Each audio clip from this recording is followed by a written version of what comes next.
Help is just a click away with Shoreside Therapy's free 15-minute consultation. At Shoreside Therapies, they offer personalized therapy services that combine evidence-based techniques with genuine care and understanding.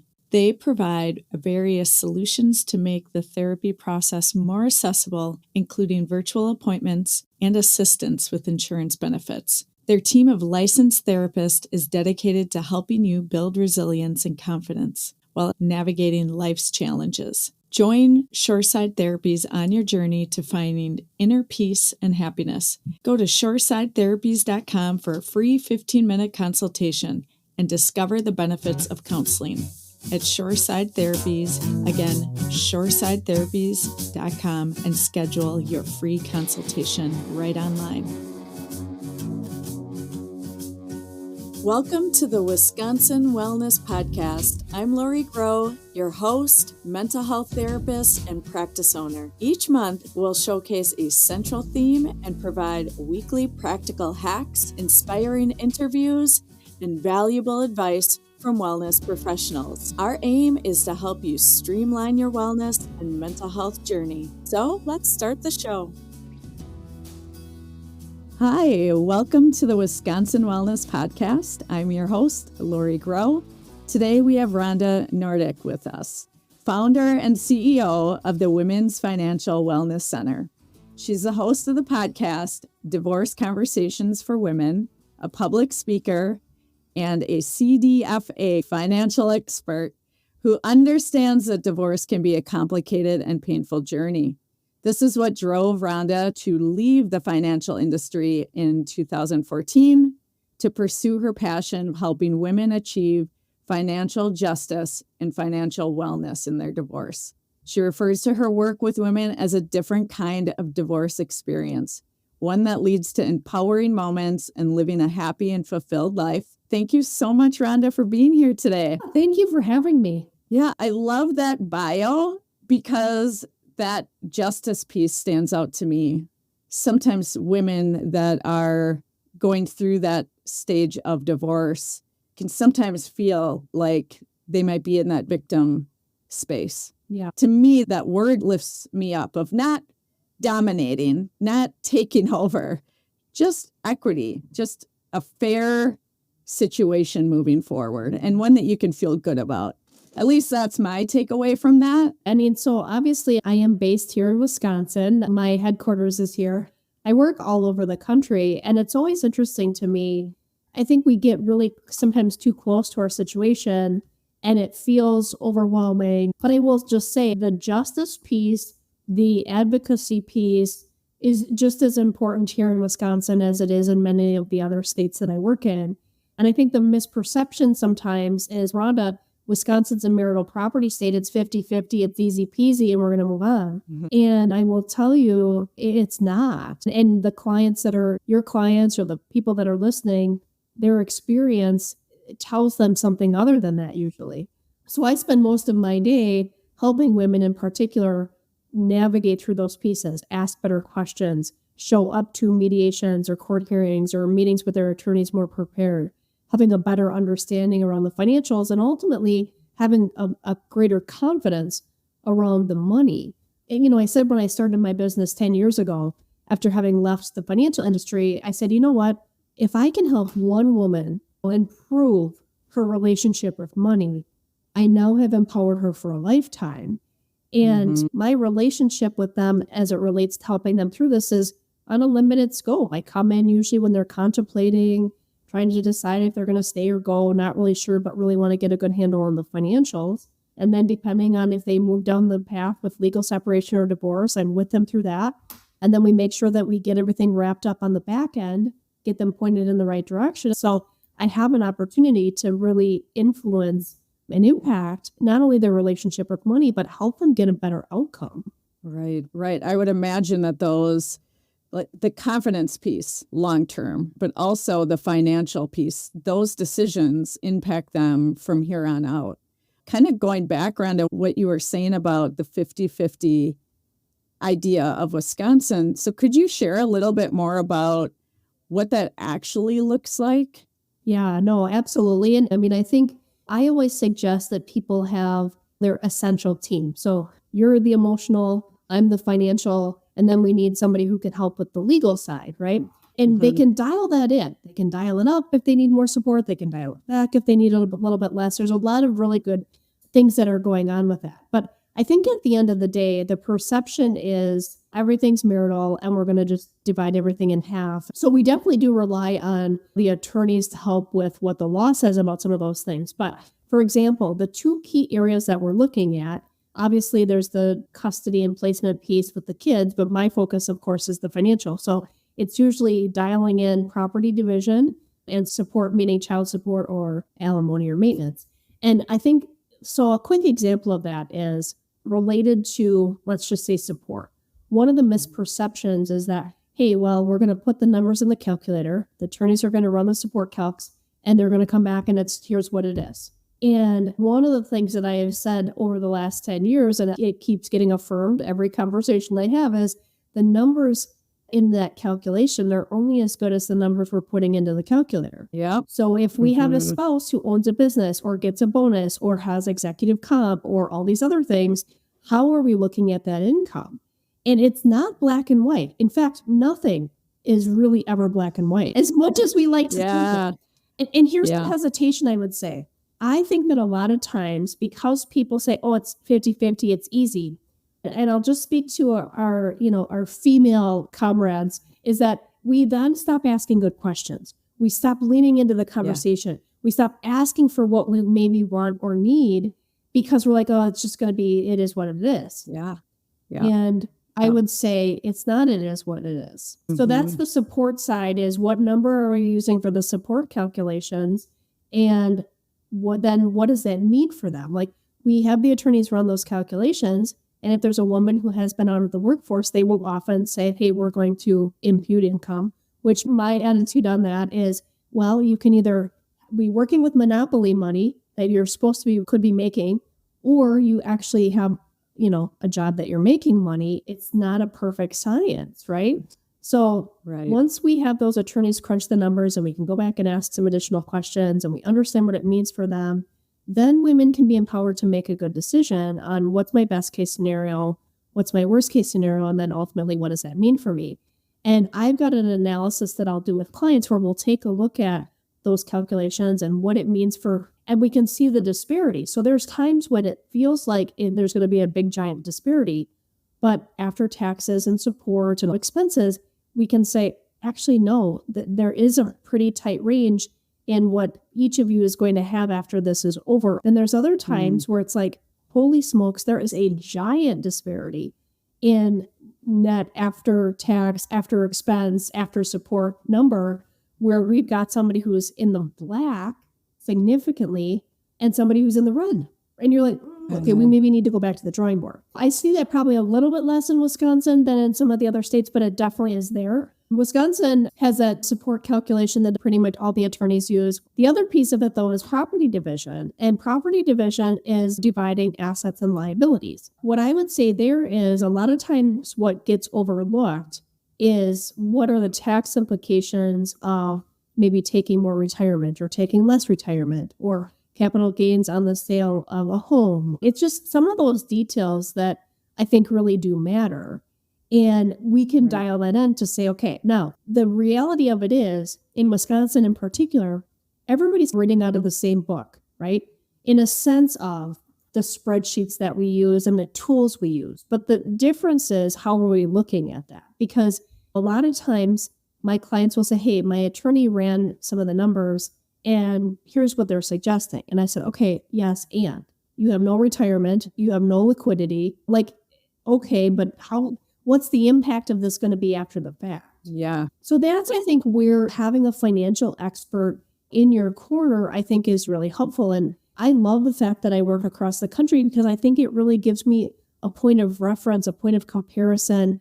As I was going through my CDFA credentialing, it was interesting because in the study materials, which again, of course, is a national certification, it called out Wisconsin. And there's 11, I believe, states that do our marital property, meaning the assumption is that there's a split 50-50, and then the rest of the states are equitable distribution. But Wisconsin is a marital property state with an undercurrent of equitable. So what does that mean? So basically it means if somebody came to the table, right, and they had a 401k that they brought to the table, they could argue that there's a portion of that is actually separate property and that a portion of it is marital. And then we have to do some to determine what portion's marital, which portion's separate. So that, I think, where the misperception is like, oh, it's just black and white. It's really not. Right. And in theory, people are supposed to have the documentation to support what that value was when they got married. But there are times when people haven't had the documentation and the attorneys have been willing to entertain, we're just going to give them credit for what they brought to the table. Right. Struggle depending on what side I'm on, more so than others. It's just been a really interesting dynamic with that. Yeah. To see those differences and how that can all look. And, that must be so very interesting. What you said earlier about what's the worst case scenario, what's the best case, what are the implications of that? Yeah. Even that would be a solid starting point. But are there other questions that somebody might need to ask right away, or some things that they might need focus in on? Yeah. Oh my goodness. So there's a lot of questions, right? I think that a lot of times is where the real superpower is, when you know what questions to be asking. I could come up with a gazillion of them depending on what we're talking about, right? Are we talking about pensions? Are we talking about quadros? Are we talking about what process? There's all these different things, right? But I think at the end of the day, there's a couple key things that stand out. First of all, I think asking what's the best and worst case scenario, I think is a good question. You really should be asking each of those kind of essential team members, legal, financial, emotional, that same question. Because at the end of the day, if they say to you, hey, Laurie, what's my best and worst case scenario? And you can say, let's talk about that. Your answer is going to be different, not necessarily competing, right? But different than mine when you say, what's my best and worst case scenario? And I say, if we're looking at the budget, for example, here's where I would see if the support's here, this is your best case scenario. If the support is here, this is your worst case scenario. So that would be kind of that piece. And then the attorneys are really, they're the ones who probably are looking at it from the most black and white perspective of here's the, if this, and usually what I have seen that they say is, hey, the worst case scenario is if you go to trial, this is what it's going to look like. If you agree to it outside of it, this is what it's going to look like. And I appreciate what they're saying, right? Because very few cases go to trial. However, I think that it's doing a broad brush stroke, because avoiding trial, nobody wants to go to trial, right? Right. But I also don't want people to be settling for something that is going to be detrimental to them financially just to avoid that difficult part. We've had some attorneys who work with them. Yeah. We've had successful trials. I'll give you a quick example. One of the other things that I was thinking of around questions is really related to this concept of transparency.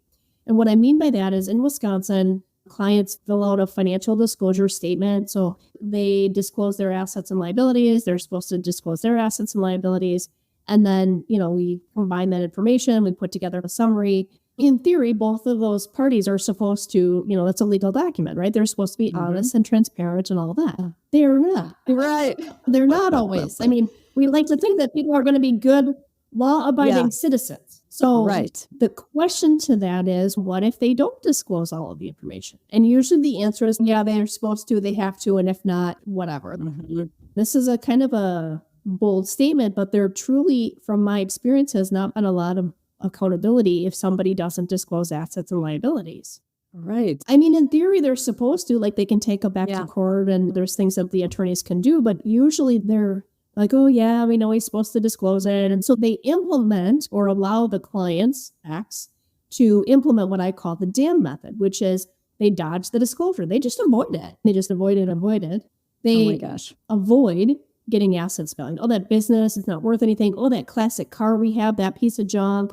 Oh, that snowmobile. Oh, that boat. Oh, that, we've heard it like so many things. And then they misrepresent information. So many examples under this. But the one that comes to mind was a case here in Wisconsin.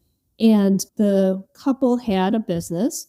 They had rental properties and they also had classic cars. So a whole kind of fleet of these very classic vehicles. Wow. When I was brought in, when the client hired me to be part of her team, she was working with an attorney. They weren't asking for information. They're like, he says it's not worth anything. All they say, they had no idea what the value of those rental properties were. They had no idea what the value of the business was, and they had no idea what the value of any of those classic cars were. And this case was headed to trial. There was a trial Wow. date on the calendar.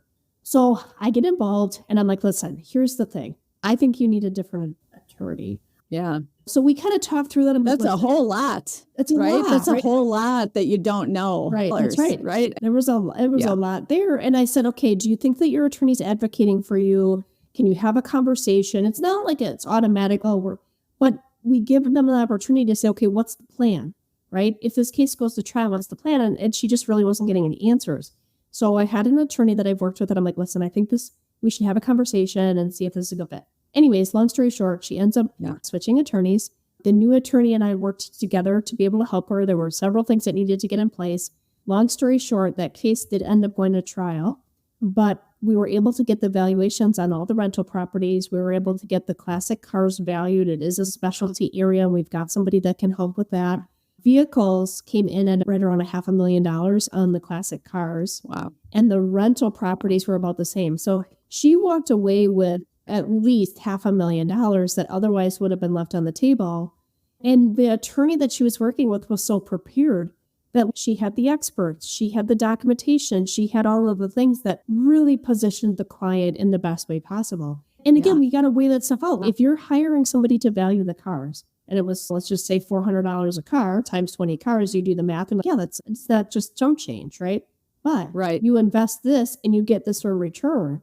I mean, we're talking multiple upon multiple of a return that otherwise would have been left on the table. And again, the question is, what was the value of those things? And nobody was getting them valued. And it's maddening. Oh, yes. I would imagine that there would be a lot of aspects that would be maddening.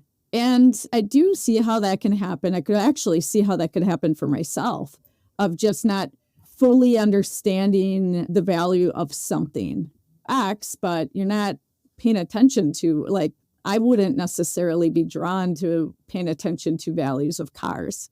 Things of that nature aren't top of my mind. Yeah. However, hearing that, I think hopefully is really useful to women out there that are in this position of maybe just even being told, like, it's junk, or it's not really worth anything, or it's probably just going to be more trouble than it's worth, to push somebody away from going further. Yeah. And most people that I know and I work with get this over with as quickly as possible, unless there is that emotional attachment, which is something where it's like, let's slow it down. But a lot of times it's like, get me out of this pain. Yeah. And that can be really difficult. From my perspective, having a team, having people that are surrounding you that have your best interest, really your best interest, can alleviate so much of that emotional pain and fear. Yeah. Because that's what I see with my clients that are going through divorce or contemplating separation or divorce. It's this giant fear of the what ifs. Along that point, Laurie, the thing that's interesting to me is I have always said, okay, we can shorten timelines. We can condense time frames. But what I don't want to have people do is shortcut the process. You got to take a real reasonable approach. Okay, what do I do with this information? And so one of the things that I do when I work with my clients, and I'm sure you probably do something similar, is, okay, here's the decision, right? Like, what is the challenge? You need to make a decision. Okay, pros and cons, whatever. What additional information do you need to be able to make a good decision? And then when do you want to make a decision by? And I think a lot of times we forget, what else do I feel like I need to make that decision? We just look at the pros and cons kind of at face value, but we forget about this asking this additional question. And that has been really, really powerful. I mean, again, the amount of examples I could come up with is crazy. But I think the other thing that, like, had a client, again, here in Wisconsin, and they had a trailer, right? And the husband's, this piece, and it was a rust bucket, right? But we had somebody who specializes in that, and they're like, it's not actually as much of a rust bucket as there was actually value to it beyond a couple bucks. And so you just don't ever know. But I think that's the other part, is just having people that have experience. The amount of times that people are like, that boat, whatever. Sometimes you'll move the needle 10, 20 grand by having people that can value those things. And it's usually not the boat like the people that are selling the boats are usually not the ones who are doing the valuation. Not interested in that. Sometimes you maybe can get them to do a solid, but for the most part, they're like, we're selling boats. We're not valuing your boat. But there's people who do it. And we've been able to build those relationships over the years where you've got good people who are experts in their area, they're in their field where they can provide value for these types of situations. And we can avoid implementing the dam method. I just think there's a lot of money that a lot of times is being left on the table because we just accept stuff at face value. When I was first starting my business about 10 years ago, I met with a woman and her husband was a successful business owner. And how everybody defines success is going to be different. But at the end of the day, he had convinced her that he was a very successful business person, probably in his mid to late 50s. And what he did was he took a legal pad and he wrote down, okay, here's all of our assets. And he tallies it up and, had a number. Well, this was, of course, when we were doing more things in person. And I went with her to the attorney's office in Milwaukee. And their attorney was, to this day, I'm like, I so appreciated her. And she looked at this and she was like, okay, yeah, this is a great start. We don't have any supporting documentation. If he was as great of a business person as he says that he is, and he's in his late 50s, he'd be worth more than $1.5 million because I just closed the deal for my client for $40 million. The takeaway from that was sometimes we allow ourselves to the narrative that we've been fed, right? We start to believe. Mm-hmm. And I was like, yeah, I mean, A, we need the documentation. B, we need to make sure we have all of the information. And third, it's all about perspective. So if they can convince, that other person, like, I'm super smart, I do all these things, I'm really great at business, it creates this sense of intimidation, which keeps people stuck and from asking the right questions. And I thought, yeah, you're right. And who gets to define what that is? You know what I mean? Like, I'm super, well, okay, there's always somebody more successful. So get that in check. Right. That could be intimidating. There can be that trust and it can be a good thing, but to trust without information, that's a situation where trust can be really a negative thing. If somebody doesn't want to get divorced and the other person does, the person that doesn't want to get divorced will use many tactics. Some they're aware of, some not, but they will do a lot of different things to make it very unappealing to get divorced. And so one of those things can be the financial area. Oh, well, if you go this route, this is what it's going to look like. There's not much there. And framing it in a certain way and using information to manipulate the situation and manipulate that trust that was there. Absolutely. I think there's always a lot of layers to that. And I think you're right. Those are certainly real challenges that people are experiencing. Yeah. And I think, too, a lot of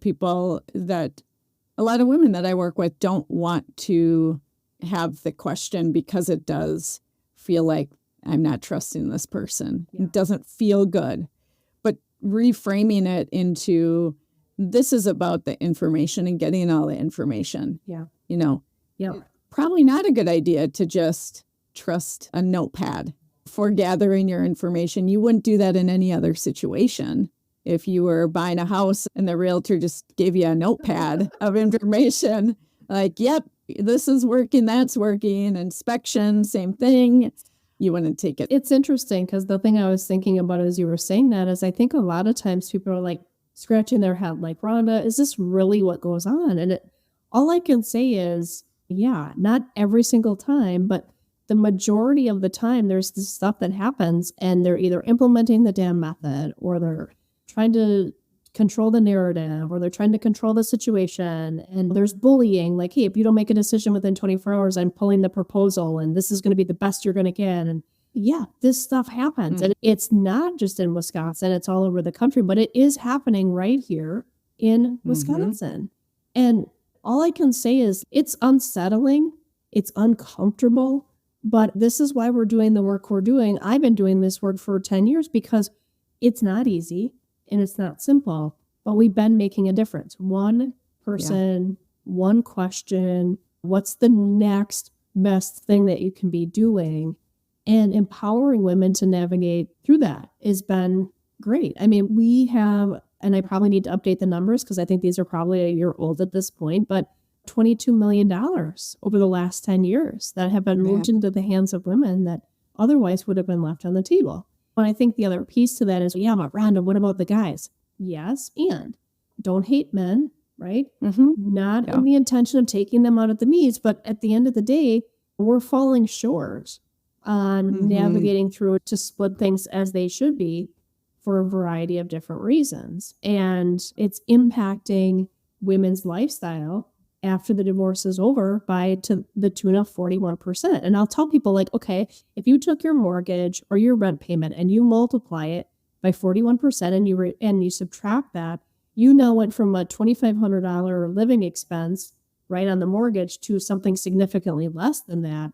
You now went from living in a safe neighborhood to a really not so good neighborhood in a not good area. Right. This is substantially different. Right. And it's not just the lifestyle piece and whatever. I mean, when I first started my business, I said from the very beginning, it doesn't matter how many zeros are in the bank account if we don't know what that means for us. This is not just a conversation about the paycheck to paycheck. This is like across the board an issue. And in fact, there is, in my opinion, a bias toward wealth because it's like, hey, listen, you're going to be just fine. Oh, you're getting more money than what the judge would even get, so you just need to take it and be. And I say, no, we need to just stop that. Because first of all, it's not my job. It's not your job. It's even not the attorney's job to define what fine is. That's the client's job. And the only way that my clients are able to do that is if we're helping educate and empower them about what the numbers actually mean for them. And then they can make a good decision. Yeah. Rhonda, such a great point, because I do think there is tendency for women to be expected to be grateful. The reality is they've been through the marriage with that partner. This is the law. This is what equity would mean, right? This is what needs to be discussed and decided. And it's not about just okay with what is given, because the reality is you could choose that, right? Like you could, after you get all the information, you're like, you know what? I'd rather not, but having the information has to be that first step, because you don't know how you're going to feel. And there's going to be a lot of changes with that transition. And like you said, that financial piece does decrease, right, when there's a divorce, right? Because the obvious thing is two different places of residence. It's just something that has to be discussed and figured out. And even better to have somebody that's there explaining and letting you know what some of these things are, what this could mean, and action. I think sometimes that's the case. I'm looking in. Yeah. Well, and I think the other part of it, and you touched on it, right, is what am I in exchange? There's always like this quid pro quo, right? Which is, hey, if I'm giving, what am I getting in exchange? And oh, by the way, like, okay, this is all I have, like that's healthy negotiation. Like, hey, this is something that's really important to me. Even if the dollars aren't exact, this is really important to me. And I'm willing to do that in exchange for this, right? Like that feels good. You know what I mean? Because they're leaning into and they're making really good decisions based on information, based on what's important to them.